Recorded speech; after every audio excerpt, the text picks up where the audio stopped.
Hello dear student, आज हम poetry section start कर रहे हैं और उसकी सबसे पहली पोएम है ए फोटोग्राफ। ये जो पोएम है ये शर्ले टेल्सन द्वारा लिखी गई है, ठीक है। और इस पोएम में उन्होंने अपनी माँ के बारे में, अपनी मदर के बारे में बताया गया है। तो इसमें जो पहला स्टंजा है इसको हम स्टार्ट करते हैं।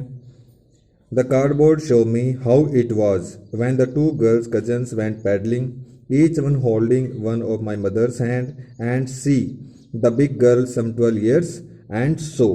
कार्डबोर्ड का मतलब यहाँ पे है, कार्डबोर्ड का मीनिंग यहाँ पे है एक फोटोग्राफ के बारे में। इस फोटोग्राफ में हमें क्या देखने को मिल रहा है कि उसमें तीन गर्ल होती हैं, जिसमें से जो बड़ी वाली गर्ल है वो उसकी मम्मी है और उसके साथ में दो कजन गर्ल्स हैं, ठीक है।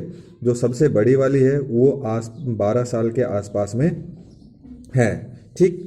तो उन्होंने अपनी माँ के बारे में बताया है, माँ के बचपन के बारे में बताया है इस स्टंजा में कि 12 साल की उम्र की वो थी उस टाइम पे। ये जो फोटोग्राफ है, इस फोटोग्राफ में उसकी माँ है दिखाई दे रही है, ये 12 साल के आसपास की थी।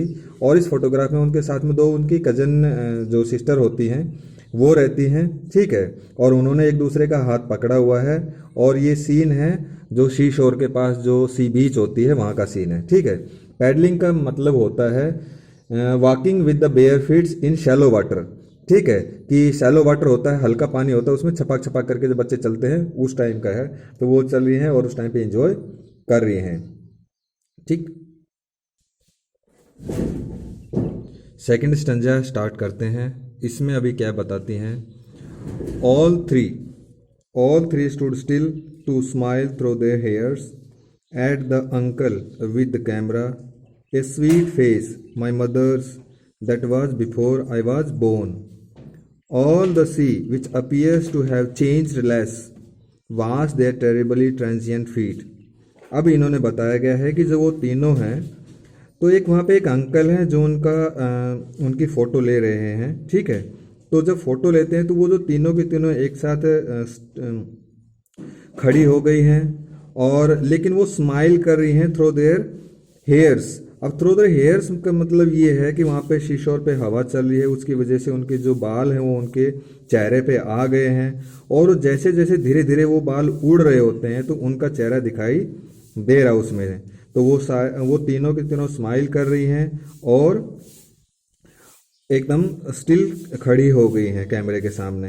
अब उन्होंने बताया गया है, ठीक है, a sweet face my mother's that was before I was born, कि जब मैं पैदा हुई उससे पहले मेरी मदर है, उनका चेहरा देखो कितना प्यारा था, और अभी एज्ड हो गई हैं, अब उनमें झुर्रियाँ सी आ गई है। इसमें कहने का मतलब ये है।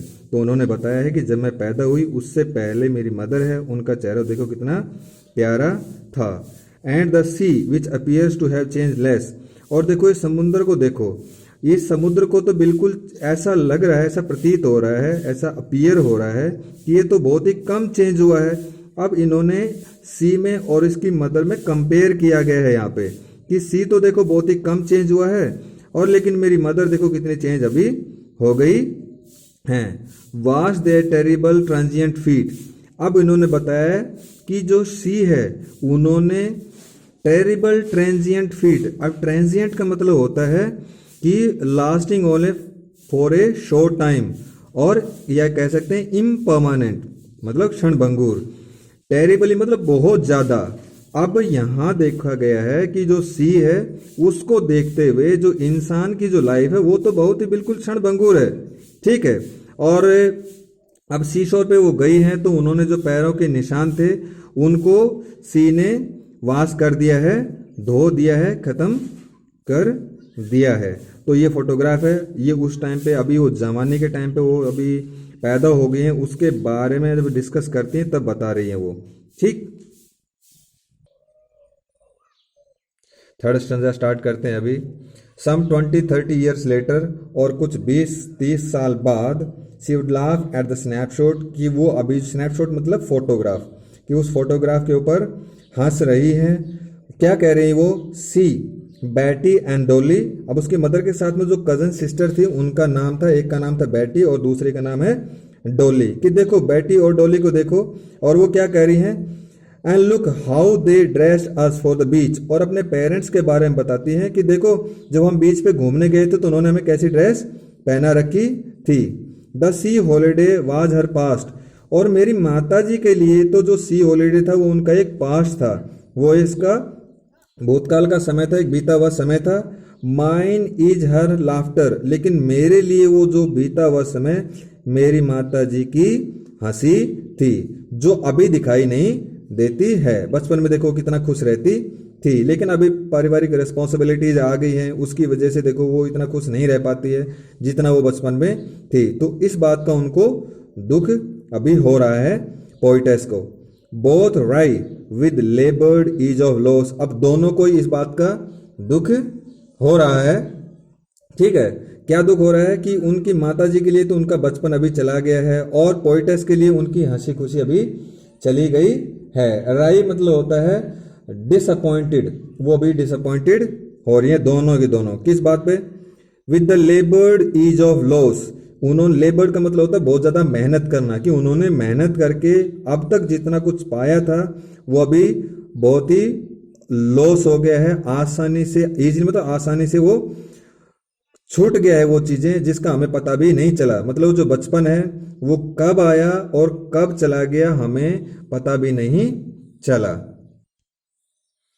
अब ये लास्ट स्टंजा है, फोर्थ स्टंजा। इसमें क्या बताया गया है? Now she is been dead nearly as many as years as that girl lived, and of this circumstances there is nothing to say at all, it's silences. ठीक है, अब इसमें क्या बताया गया है? Now she has been dead nearly as many years, कि अभी वो मर गई है और उसको कितना समय हो गया है जितना उनके वो एज ए गर्ल रही थी, मतलब वो 12-15 साल जब तक वो गर्ल रही थी इतने ही साल उसको मरे हुए हो गए हैं।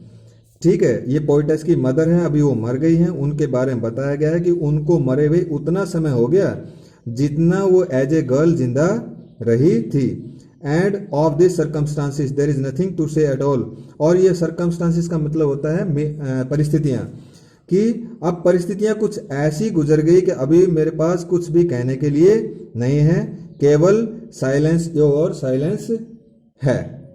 अब इसमें हम जो पोएटिक डिवाइसेस यूज हुई हैं उसके बारे में डिस्कस करेंगे। जो फर्स्ट स्टंजा है इसमें 2 पोएटिक डिवाइसेस यूज हुई है। सबसे पहली है एलिट्रेशन एंड सेकंड है इंजैबमेंट। मैं इसके बारे में बता देना चाहता हूँ।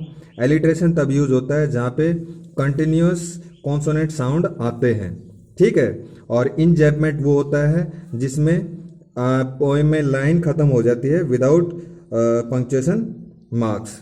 ठीक है, तो पहला स्टंजा है उसमें एलिट्रेशन है यहाँ पर जहाँ पे आया हुआ है my mother. My mother 2 consonant sound लगातार एक साथ आए हुए हैं, each one holding one of my mother. तो माई मदर जो 2 वर्ड एक साथ आए हैं दिन में दोनों में कॉन्सोनेंट साउंड स्टार्ट हुआ है एक साथ दोनों में लगातार कॉन्सोनेंट साउंड आ रहा है माई और मदर, इसलिए यहाँ पे एलिट्रेशन है। ठीक, एंड दूसरा इंजैबमेंट। इंजैबमेंट होता है जब कंटिन्यूस 2 लाइन आती हैं, जैसे पहली लाइन है ये खत्म हो गई है, इसके बाद में कोई भी पंक्चुएशन मार्क नहीं है। पंक्चुएशन मार्क्स आपने पढ़ा भी है जिसमें फुल स्टॉप होता है, कोमा होते हैं, ठीक है, इस टाइप की चीज़ें लास्ट में आती हैं, तो इस लाइन में नहीं है, ये हुआ। तो इन दोनों लाइन के बीच में इंजैबमेंट पोएटिक डिवाइस आई है। ठीक है, यहाँ पे भी कोमा है, यहाँ पे फुल स्टॉप लगाया हुआ, तो यहाँ पे नहीं है, यहाँ पे है। इन दोनों लाइन के बीच में इंजैबमेंट पोएटिक डिवाइस आई है। अब पोएटिक डिवाइस के बारे में बात करते हैं सेकंड स्टैंजा में। सेकंड स्टैंजा में फिर वही एलिट्रेशन यूज हुआ है, कंटिन्यूस कॉन्सोनेंट साउंड आया है। कहाँ कहाँ पे आया है वो हम देख लेते हैं। देखो, stood still continuous consonant sound आया है। थ्रू देयर दोनों कंटिन्यूस साउंड आया है। ठीक है, माई मदर यहाँ पे भी एलिट्रेशन यूज हुआ है। ट्रेडिवली ट्रांजिएंट यहाँ पे भी एलिट्रेशन यूज हुआ है। यहाँ पे इंजैबमेंट भी देखने को मिलता है क्योंकि हेयर के बाद में कोई भी पंक्चुएशन मार्क यहाँ पे नहीं है, तो यहाँ पे एलिट्रेशन है, इंजैबमेंट है। एंड तीसरा आता है एपिथेट। एपिथेट जब यूज होता है, ठीक है, तो वहाँ पे एडजेक्टिव आता है। ठीक, तो यहाँ पे जो ट्रांजिएंट जो फीट है, तो ट्रांजिएंट जो वर्ड है और उसके आगे ये टेरिबली भी लगाया हुआ है। ठीक है, तो यहाँ पे इन्होंने जो जो फीट हैं उनके बारे में बताया गया है कि वो तो बिल्कुल ही क्षणभंगुर है, कुछ समय के लिए हैं, ठीक, और इम्परमानेंट हैं, तो उसकी विशेषता बताई है। इसलिए जो फीट के आगे ट्रांजिएंट आया है तो यहाँ पे आया है एपिथेट। थर्ड स्टेंजा की बात करते हैं तो यहाँ पे भी यहाँ पे इंजैबमेंट आया है। देखो यहाँ पे कोई भी पंक्चुएशन मार्क नहीं है, यहाँ पे भी कोई पंक्चुएशन मार्क नहीं है, यहाँ पे भी नहीं है और यहाँ पे भी नहीं है। तो यहाँ पे पहली लाइन में है इंजैबमेंट, दूसरी लाइन में भी इंजैबमेंट है, तीसरे में भी इंजैबमेंट है, फिर भी इंजैबमेंट है और लास्ट में भी इंजैबमेंट है। तो यहाँ पे हर लाइन में हमने देखा कि पोएटिक डिवाइस इंजैबमेंट यूज हुई है, जहाँ पे लाइन के अंत में कोई भी पंक्चुएशन मार्क नहीं है, ठीक है। और एक और है जो पोएटिक डिवाइस है उसके बारे में बताना चाहता हूँ, वो है ऑक्सीमोरॉन, ठीक है। तो ऑक्सीमोरॉन में क्या होता है कि अपोजिट मीनिंग वाले वर्ड एक साथ आते हैं, अपोजिट मीनिंग वाले वर्ड एक साथ आ जाते हैं, उसको बोलते हैं हम ऑक्सीमोरॉन, ठीक है। तो ऑक्सीमोरॉन है पोएटिक डिवाइस। इसमें हम देखते हैं ये कहाँ पे यूज हुई है। तो हमने यहाँ पे देखा कि जो लास्ट वाली जो लाइन है यहाँ पे यूज हुआ है लेबर्ड इज। तो लेबर्ड का मतलब होता है बहुत ही मुश्किल से, हमें जो कोई काम मुश्किल से काम होता है वो होता है, और ईज बहुत ही आसानी से। तो मुश्किल के साथ में आसान कोई चीज़ आई है, एक साथ आई है, तो यहाँ पे कंट्रडिक्शन हुआ है कहीं ना कहीं, तो यहाँ पे होगा ऑक्सीमोरॉन, ठीक है। तो ऑक्सीमोरॉन पोएटिक डिवाइस की खासियत ये होती है, ठीक। तो ऑक्सीमोरॉन की खासियत ये होती है जहाँ पे अपोजिट मीनिंग वाले वर्ड्स आते हैं एक साथ, वहाँ पे ऑक्सीमोरॉन यूज होता है। ये लास्ट स्टंजा है, इसमें भी पोएटिक डिवाइस एक ही यूज हुई है, वो है एलिट्रेशन। एलिट्रेशन की खासियत ये थी, एलिट्रेशन में ये था कि लाइन के एलिट्रेशन में ये था कि लाइन के अंत में कोई भी नहीं सॉरी इंजैबमेंट, इंजैबमेंट की खासियत ये थी कि लाइन के अंत में कोई भी पंक्चुएशन मार्क नहीं आता है। तो हमने यहाँ पे देखा, ठीक, कि यहाँ पे कोई भी पंक्चुएशन मार्क नहीं है, यहाँ पे भी कोई पंक्चुएशन मार्क नहीं है, ठीक है। तो यहाँ पे है इंजैबमेंट, यहाँ पे यूज हुआ है। एलिट्रेशन भी यूज हुआ है, देखो यहाँ पे साइलेंस और साइलेंस दो बार आया है, लेकिन हम यहाँ पे नहीं कहेंगे यहाँ एलिट्रेशन। क्यों? क्योंकि इसमें वर्ड मीनिंग दो बार अलग अलग वर्ड मीनिंग होने चाहिए, ये मीनिंग एक ही है, इसलिए साइलेंस साइलेंस लिखा हुआ है। तो यहाँ पे मेनली इंजैबमेंट भी आया हुआ है। ओके, तो आई होप आपको ये पोएम अच्छी तरह समझ में आई होगी। फिर भी कोई भी डाउट है तो आप मुझे कभी भी कॉल कर सकते हो, मुझे मैसेज कर सकते हो, ठीक है बच्चों।